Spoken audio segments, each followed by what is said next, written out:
And it's time for the Freelance Report with Gianna Volpe, brought to you by Maximus Health and Fitness, 130 East Main Street, Riverhead, and by Michelangelo's of Mattituck, Mattituck Plaza Shopping Center, Route 25 in Mattituck. Bonjour. Bonjour, bon matin, Bruce. I said good morning. Oh, is that what you said? Yeah, bon matin. I wouldn't know. Comment allez-vous? Bien, bien. Pardon me? Ah, oui. I said, how are you? Oh, I'm all right. And then No I complaints. answered for you. I said, good, thank you. You know, Robin is sitting there looking at both of us. Yep. Her head's going back and forth like a ping pong ball, and I think she's trying to figure out which one of us is more nuts. And you got to. And by the way, you got to sit in closer to. Oh that yes, thing. come in closer. I'm in closer. So we've got this morning. We've got yes, very close, closer. We've got Robin Epperson McCarthy. Good morning. The senior sommelier and director of education for Roanoke Vineyards on Love Lane in Mattituck. They've also got a tasting room on Roanoke here in Riverhead. Good morning, Robin. Good morning. How are you? Thanks for having me. So glad to have you this morning. I wanted to bring you on to talk about Saltbird Cellars. That is Robin just launched her own wine label. I saw her. She's been talking about it for months now. Tell me how it started and what got you. It started, it was, part of the 10-year plan that got fast-tracked when the 10-year plan wasn't working out. So Plan B was basically... So how did it work? What and when? It started with my friend Allie Shaper relocated out to the East End. She's the owner of Brooklyn Enology.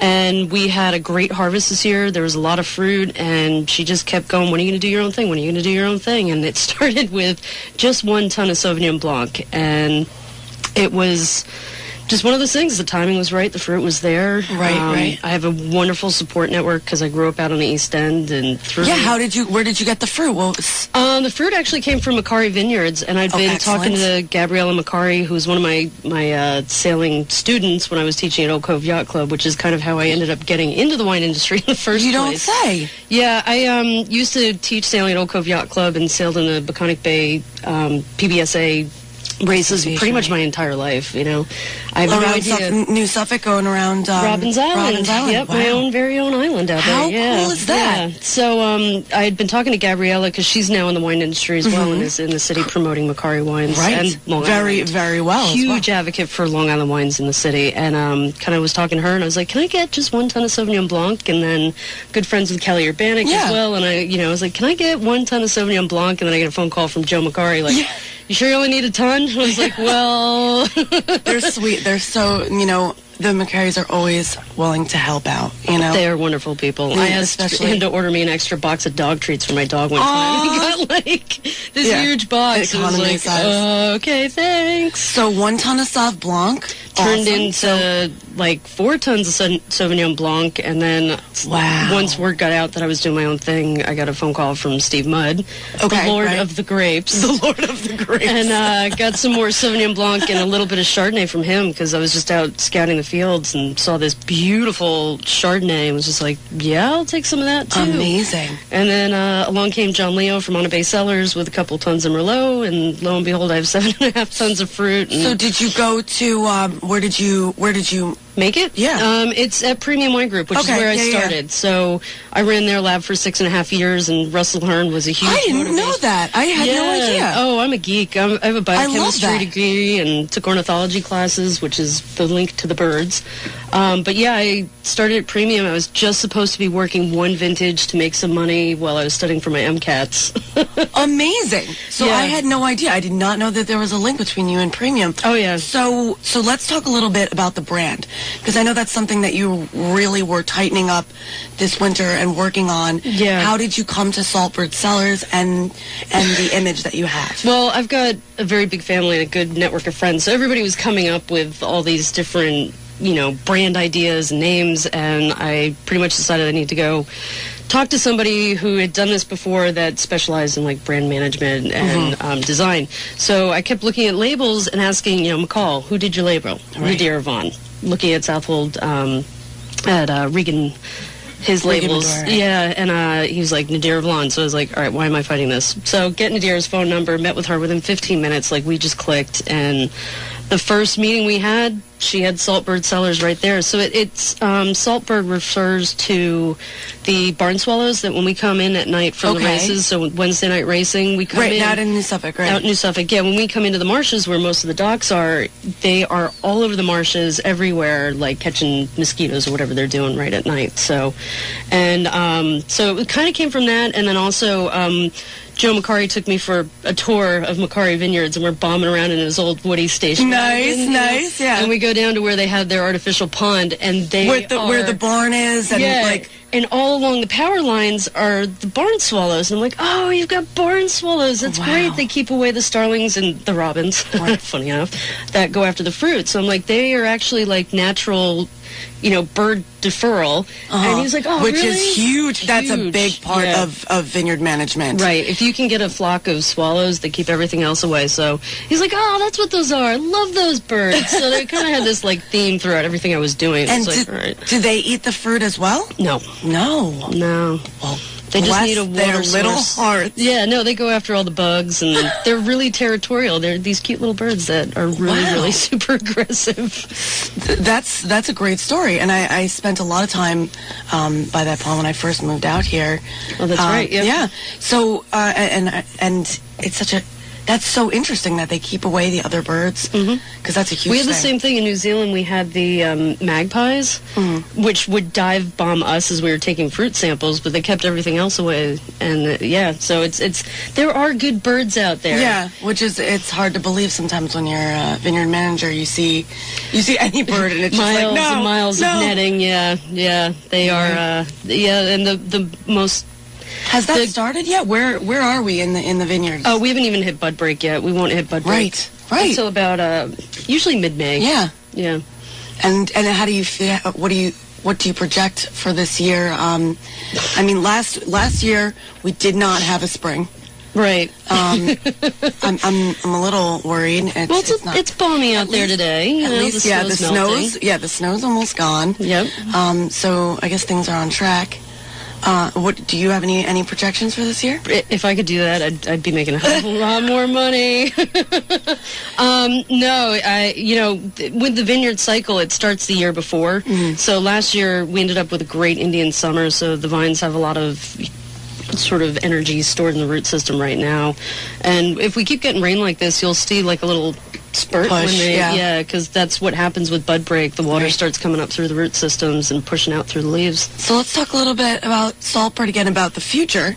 So what events have you done? I know you went out with Allie to California. Yeah, we were just out in Napa at the Women of the Vine Symposium, which was organized by Deborah Brenner. What an amazing symposium. Like, it was really, really professional, really high caliber women that are executives and CEOs, and their main sort of push was, we got here, we broke the glass ceiling, let's send the elevator back down for everybody else. So a lot of like really high caliber women. It was very, I got a little bit starstruck a couple of times, like meeting Nicolette Pruce, who used to be at Stag's Leap and left to do her own thing.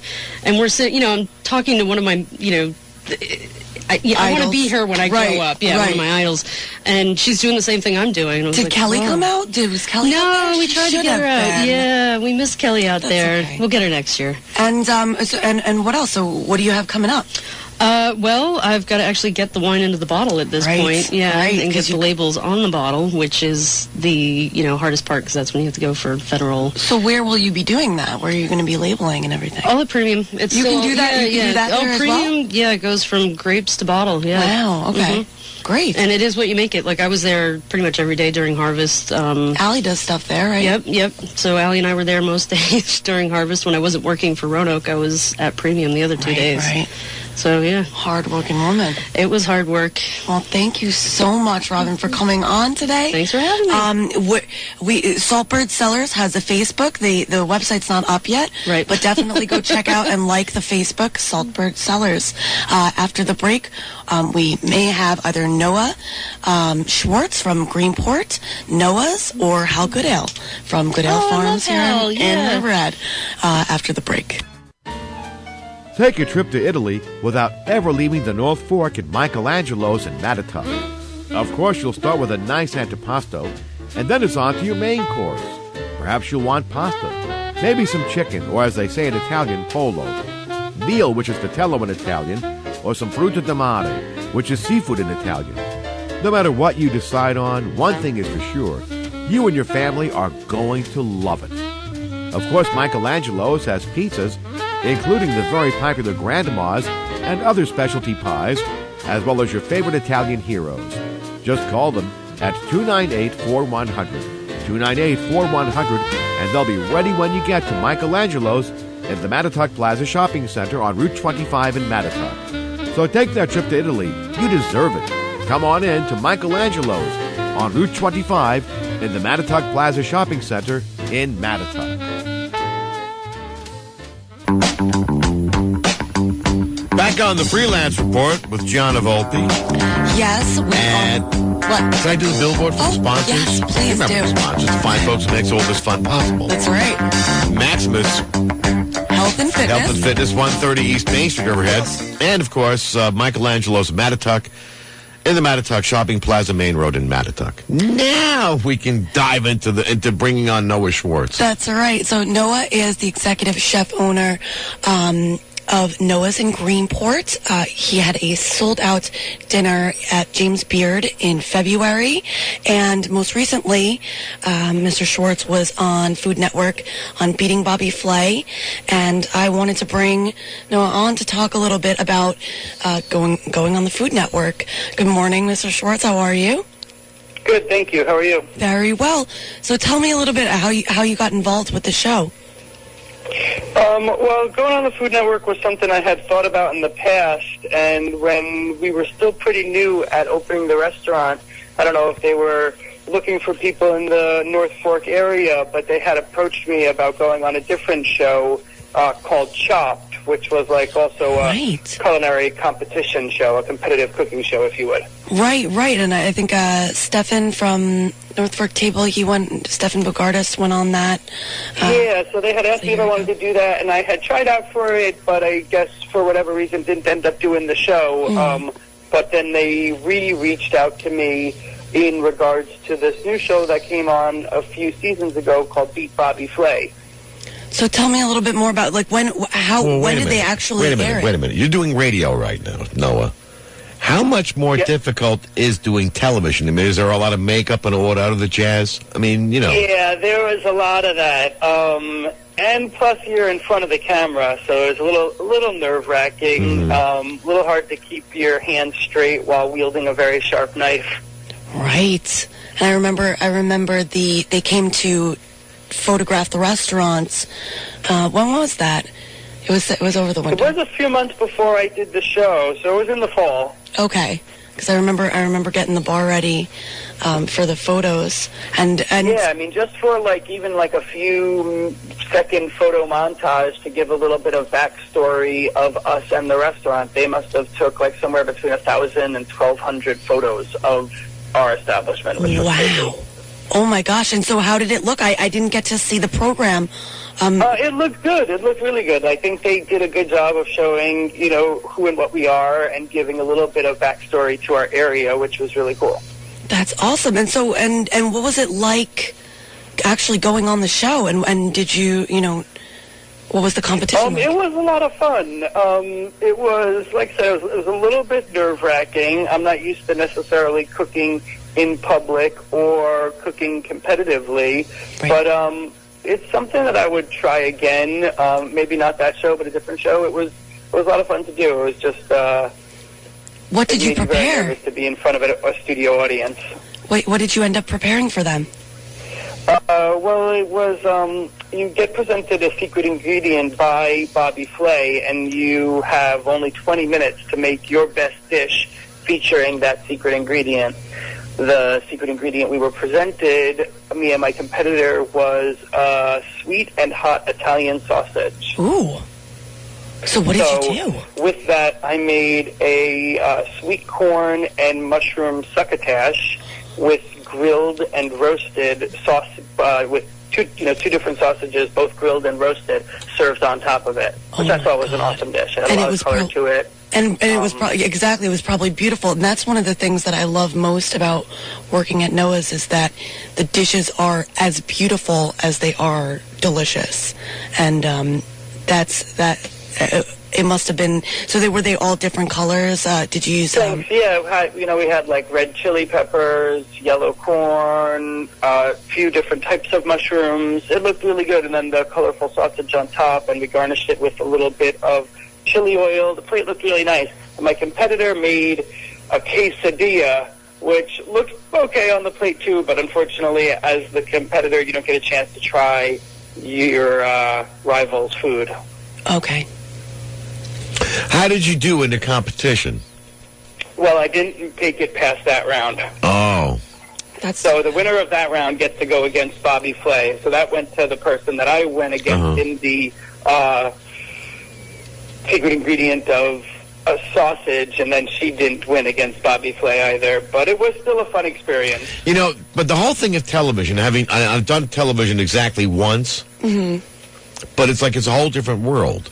Like if you're sitting on television, I was a little bummed about it at first, having not won, but I have a feeling it doesn't have as much to do with some of the staff reminded me that it's reality TV before it's really competitive cooking. Right. They probably had some of this stuff just kind of planned out. They definitely feed you some of the lines anyway. So I don't know how much of it was how the dishes tasted or just who they wanted to see progress to the next round. Right. Well, wait a minute. Is this like the quiz show scandals of the 1950s? You know what? It is. It is. It's happening all over. I mean, did you feel like you were Herbert Stemple?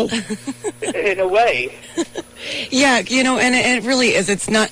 It isn't. It's kind of all in good fun, and it's like you need to have. And you know what? It's really valuable promotional material. So for sure. Get ourselves out there. Oh, absolutely, and there's definitely no shortage of anything out where we are. You have a very successful restaurant. But the bright lights. I mean. Tell me, you're there cooking, so you're working over a hot stove, as it were, and you got those bright lights on you. Yeah, and you're in a kitchen you've never worked in, so they give you a few seconds to look it over and get acquainted with where things are. But when they say go, you're scrambling, and you're sweating blood, in literally, because it's so damn hot. I mean, And these shows are so popular these days. It seems and like I said, this one is filmed in front of a live studio audience, so people are rooting for you and booing against you, and because both people get to bring some of their friends or family with them. So it was really a lot of fun. But, so have they approached you about doing some interesting experience? Have they approached you about doing another show? No, not as far as that goes. Oh. What did they approach you about then? No, nothing. We were someone else locally out here was working on possibly a different type of show with the Food Network that we might help them with, but I'm not sure how far that's going to go. It's not a show that was really picked up yet. Leah? But it's just us. You can tell us. It's not my... it's not his news to tell. So I said I would participate, but I don't have much info yet. All right. Oh. Because we don't want you holding out on us, No, I'll keep on talking. So how did Greenport fare this winter? Oh, Greenport, I think, like the rest of Long Island and the Northeast, got pretty slow this winter, unfortunately. Yeah. But fortunately, we're a seasonal area, and we don't do much of our business in the winter, whether it's busy or if it's slow. So we're just looking forward to a busy summer now that we're getting going. But you guys have an incredible tour. I mean, that having been there in the summer and stuff, and just walk the streets. It gets bigger. It gets a little bigger. It's incredible. It's incredible. We have a short season, but a great season. And it gets a little longer every year too, which is nice. Seems like it. Yeah, our fall through our harvest season has really become better and better. And last weekend we launched our spring menu, which is in full swing now. And actually, I was interested in talking to you about the Wagyu versus Kobe, because we have that new flap steak on the small. Right.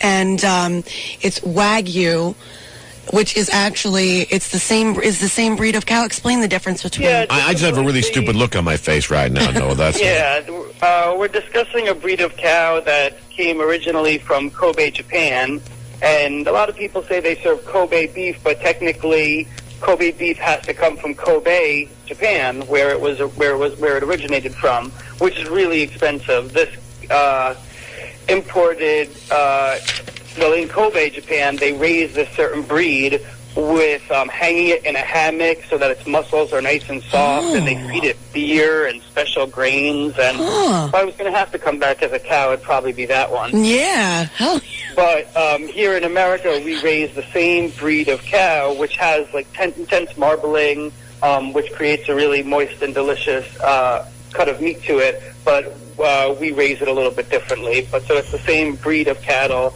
raised here domestically, which is definitely far superior than any other breed we've worked with yet at the restaurant. And they don't have like animal rights activists going off the wall in Japan over this? Well, why? I don't know. Because look at what they do in this country over veal. Well, that's a little different than being fed beer and special grains to be in a little thing where you can't hung in a hammock, turn around. all, for its life. Never really gets to run and play, as it were. Could you see it now? Could you see PETA going off the wall? See, I got tricked. It was. Yeah, I don't know how much they have that in Japan, though. Yeah. Oh, probably none. No, yeah, because that's the big thing. But so that's the Wagyu, and that's like the big difference. Correct. Yeah, so that's domestically raised. And it's sort of like champagne and method to champagne. But it's a super tender cut too, which is nice to find something that not everybody's heard about, because a flap steak is a flap of meat that hangs over the sirloin, which is usually removed, and a lot of people don't get to try it. It's kind of one of those butcher's secret cuts. And how has the response been to that? I haven't. Really great, actually. We've decided to feature it on our Restaurant Week menu, and people have loved it. Excellent. Yeah. How has Restaurant Week been going? Kind of a slow start to it, but we're looking forward to a really good weekend. Excellent. All right. Well, thank you so much for coming on, Noah. Oh, you're welcome. Thanks for having me. Yeah, I'll see you on Saturday when I come All into right, work. look forward to seeing you soon. Thanks again, guys. Have a great day. Take care. Thank you very much. Enjoyed it. Take care. Thanks. That's Noah Schwartz. Noah's in Greenport. Right, and then we will, after the break, we'll come back and put a bow on it. Maximus Health and Fitness of Riverhead is 25,000 square feet of everything you need to create a new you. Maximus Health and Fitness, 130 East Main Street, has state-of-the-art exercise equipment, free weights, professional personal trainers, and private workout areas. They're next to the Suffolk Theater in the heart of historic downtown Riverhead. Use their child facilities, tanning stations, a hair salon, and smoothie bar with your membership at Maximus. Your membership also includes a full calendar of fitness classes like cross-training, weight training, boot camp, Zumba, spin, yoga, Pilates, and a lot more. Start a new, healthier lifestyle that you can stick with all year long. Join Maximus Health and Fitness, 130 East Main Street in Riverhead. Call 369-6293. 369-6293. Check their website at maximusriverhead.com or come on in to Maximus Fitness today. Maximus Health and Fitness, being healthy and getting in shape has never been easier. All right, now we'll put a ribbon on everything. Yes, a birthday ribbon for the birthday boy. Oh, God. Happy birthday, Bruce. Thank you very much. Oh, my gosh. You, Coach, Comrade Dan, Lady Diana. Oh, it's not... The lady you called that I didn't put on the air. When we're all wishing... Jerry Solovota from upstate New York. Happy birthday to you. Happy Gary was at 5:30 you. this morning. Of course, because he's like your best friend. He is. Well, this has been a great show, as usual. We will see you back here again next week. We'll have Hal to talk about the baby goats. Hal Goodale, Goodale Farms, Aquabog. Yes, and the trend of goat pets, which I guess I'm going to have to get you now, since it's your birthday. Speaking of goats, this is WRIV Riverhead, New York. It's 9 o'clock.